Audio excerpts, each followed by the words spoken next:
I love the shootout in the All-Star game as a skills competition where it belongs.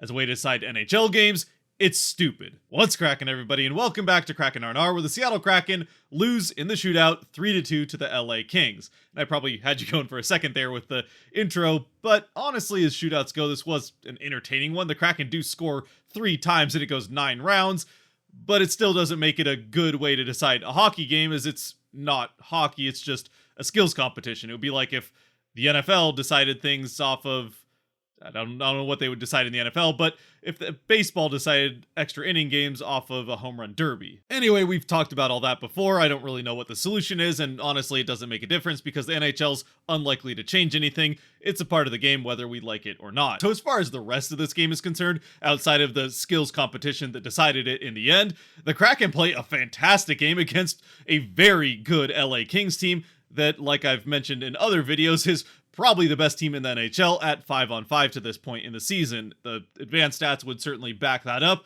Either way, this Kings team is very good when they're able to play within their system, and they definitely did that in this one against the Kraken. That being said, I still think this game was a lot closer than certainly the shot total makes it look, as the Kings outshoot the Kraken 38-19. But even at that, the shooting for the two teams really did come down to volume for the Kings and quality for the Kraken, which does bear itself out in the advanced stats because although, again, the Kings do double the shots on goal that the Kraken get in this game, when it comes to expected goals for, well, the teams are pretty close regardless of where you look. Different sites do measure it differently, but again, the two teams are within a percent of a goal, or I guess fraction of a goal, however you want to say it. It was very close when it comes to expected goals, even if that shot total does look pretty lopsided in LA's favor. Now, a big reason for that is that the Kings do play a pretty suffocating style of hockey, especially in the neutral zone, that does not allow clean offensive zone entries very often, usually forcing a team to do a dump and chase and then trying to win that puck battle on the back check along the boards behind their own net, which doesn't allow that much offensive zone time for an opposing team, and then you can't get that shot quantity that the Kings got back the other way. Meanwhile, the Kraken, while they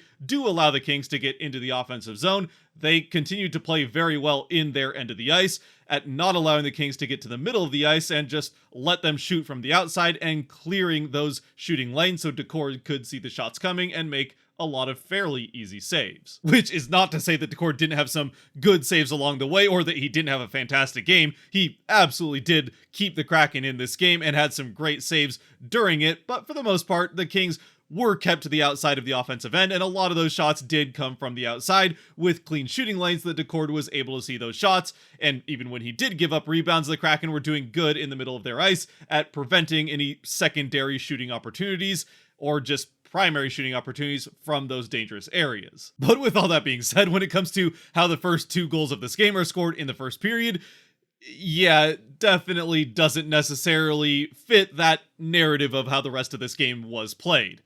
Now, before we get to the first period for the Kraken, it is obviously the first game of Tomas Tatar, which I did a whole video on that trade where the Kraken pick him up for a 2024 5th round pick. A good trade for the Kraken. They pick up some forward depth for really not a whole lot, and also some potential scoring upside, and a guy that has not had a great start to his season, but definitely has that potential to do a little bit better with the Kraken in an expanded role, potentially somewhat like what we saw Tolvanen do after being claimed off of waivers last year. And as far as an expanded role is concerned, he certainly got that opportunity in this game, as he actually jumped right onto the first line for the Kraken alongside Beniers and McCann, with Eberle now, of course, out with an injury as well. An upper body injury that has him out, I think, day to day, so we'll see what happens with Eberle. It isn't as bad as Burakovsky or certainly Schwartz, who's now on LTIR, and that does probably mean that at least a good chunk of the rest of the season will be played without Schwartz. Anyway, I go into that a little bit more depth in that video about the Tatar trade, but as far as this game is concerned, it is the Kraken who end up getting on the board first fairly early on in the first period, and it is not a particularly high quality scoring chance that they score on. And of course, although it's none of the 3 of them that end up scoring this goal, it is once again the 4th line for the Kraken that scored 5 goals in the previous 2 wins, that gets them into the offensive zone through that suffocating neutral zone play of the Kings and gives them this offensive zone opportunity, where eventually it's Adam Larsson pinching deep into the offensive end with the puck, and then from a tight angle right up by the goal line, just kind of shuffles the puck towards the net. I don't know if he flubbed a shot or tried to fake a shot. Either way, the puck just kind of floats towards the net. I mean, I personally can shoot the puck harder than this, and that is saying something. I do not have a good shot, but somehow, someway, they can really only be described as wizardry. The puck gets from here, sliding slowly along the ice off of Larsson's stick, to a couple seconds later, behind Talbot in the net with Larsson looking at it, celebrating his second goal of the season. And I suppose if you slow things down and look at the overhead replay, it turns out that the puck just kind of manages to barely get past the skate of Belmar, then through the legs of the LA defenseman. Talbot doesn't see it through the screen, and it goes through his legs, off the inside of his leg, and goes into the net. But personally, I prefer the magic aspect of this and the straight up wizardry of Larsson's ability to get this puck through everybody at a mile an hour or maybe 2. So what the heck, for the fun of it, we'll stick with that story, that Larsson channeled his inner Harry Potter and used magic to get his first goal of the season. Although I suppose with Larsson, he'd probably be more of a Weasley, but either way, the Kraken are on the board first.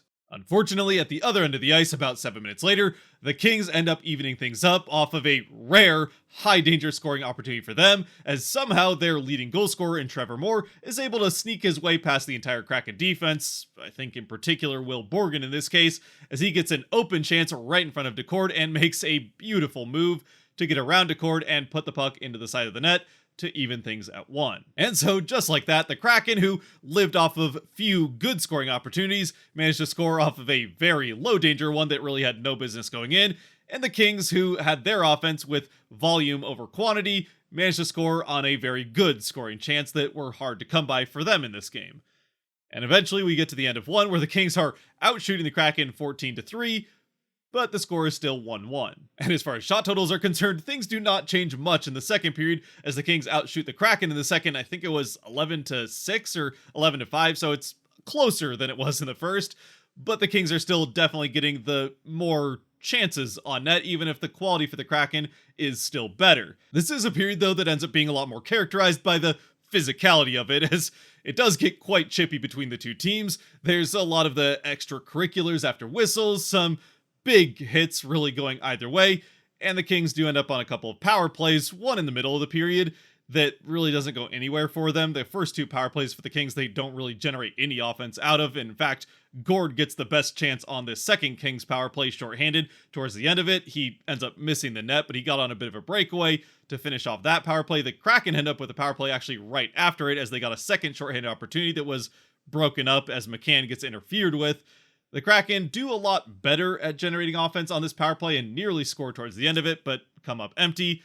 And eventually, it's the final power play of this period for the Kings, off of a just boneheaded decision and born out of frustration, but a bad decision by Borgen to lay a very late hit on a Kings player after a clean hit. It was Anderson, I think, that laid a clean hit on Cartier, a big hit, but clean. Borgen goes right after him, lays him out way away from the puck.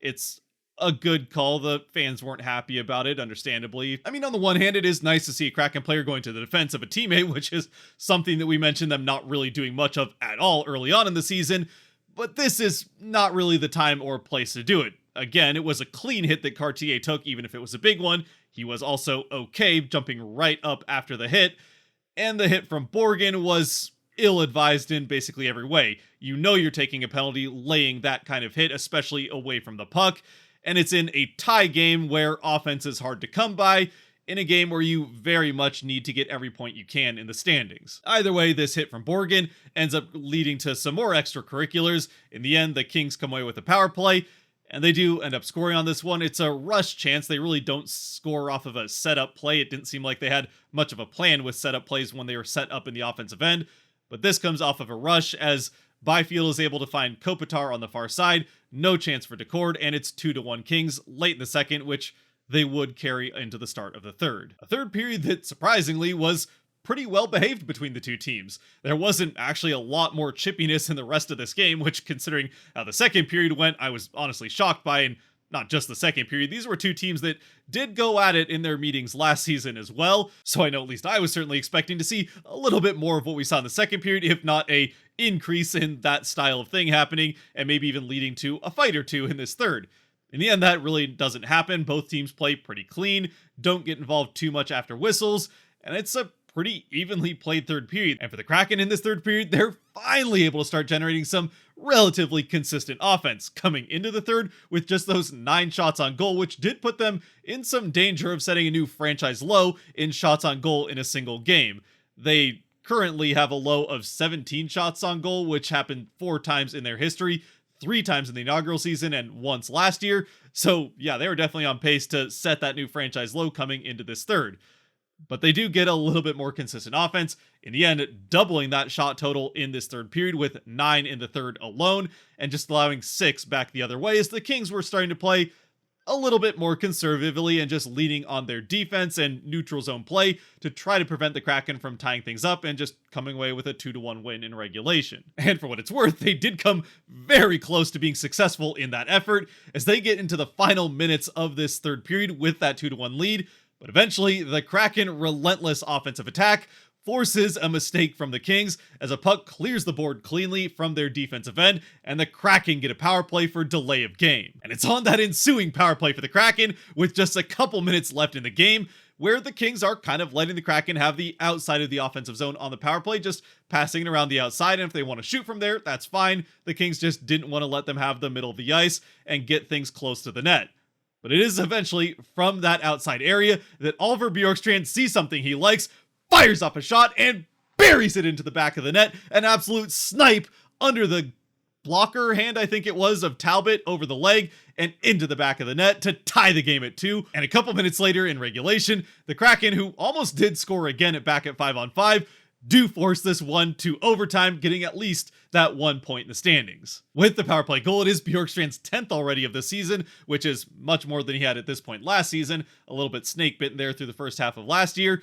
And it also gets an assist for Riker Evans, who's now up to 4 in just 6 games with the Kraken. And so, once again for the Kraken, we head to overtime. And in overtime, the Kings do start with the puck for the first minute or so until eventually, without getting a shot on goal, the Kraken are able to fight it away from, I think it was Kopitar, along the boards in their end of the ice. Actually, I think it was Bjorkstrand or either Bjorkstrand or Wenberg that takes it from Kopitar. The Kraken get possession and then don't let it up for the next minute and a half or so.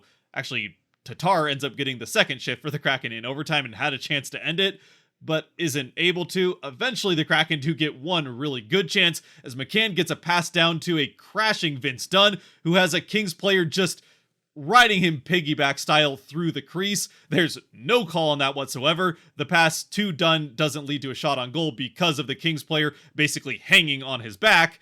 No call. Dunn, frustrated at the no call, then makes a boneheaded decision and slashes, I don't know if it was the same Kings player, but slashes someone almost immediately afterward. That does get called, and the Kings end up with the power play. So on the one hand, you do have an absolutely unforgivable no call against the Kings on what should have been at least an interference, if not a hold, on Dunn. And then Dunn does just make a stupid decision and absolutely earned every bit of the slash that gets him put in the box and the Kings on this power play. Now, fortunately for the Kraken, the Kings, once set up on the power play 4-on-3 in overtime, are about as useless and stagnant as they were 5-on-4 with the 2 power plays when they are set up in the offensive zone in regulation. Again, the power play goal they got in the second came off of a rush and not really a set play, so I guess the Kings on the power play, when they're set up, just lose all ability to really create dangerous chances. Decor does make a couple of saves, and while decent ones, they weren't necessarily particularly difficult. And eventually, that leads to the final few seconds. The Kraken don't get another chance, and we end up going to the shootout, where it ends up going 9 rounds. The Kraken do end up scoring 3 times. Each one of those 3 times, if they had gotten a save following it, would have won them the game. Yamamoto scores with the third one out of the 3 that you start with. Then that was met with a goal back the other way, so we go to sudden death rounds, and eventually Gord and Beniers score back-to-back for the Kraken. Beniers on a very nice move net front to score his goal. Both of those, though, are met by LA goals to keep things going.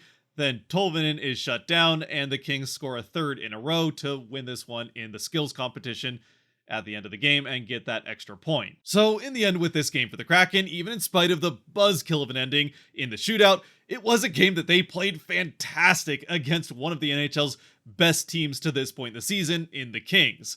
And although the shot totals again do not look particularly favorable for the Kraken, they did create some good dangerous chances right up in and around the net. To Tatar looked pretty good in his Kraken debut, and they were able to tie it with that power play goal late and at least get the 1 point against, again, one of the NHL's best teams. And as far as that's concerned, it is promising to see the Kraken put together another pretty much full game, respectable, solid effort for the third game in a row, something that they really had not done to this point. In fact, it had been hard for them to string together 2 games of this quality, and now they've done it 3 times.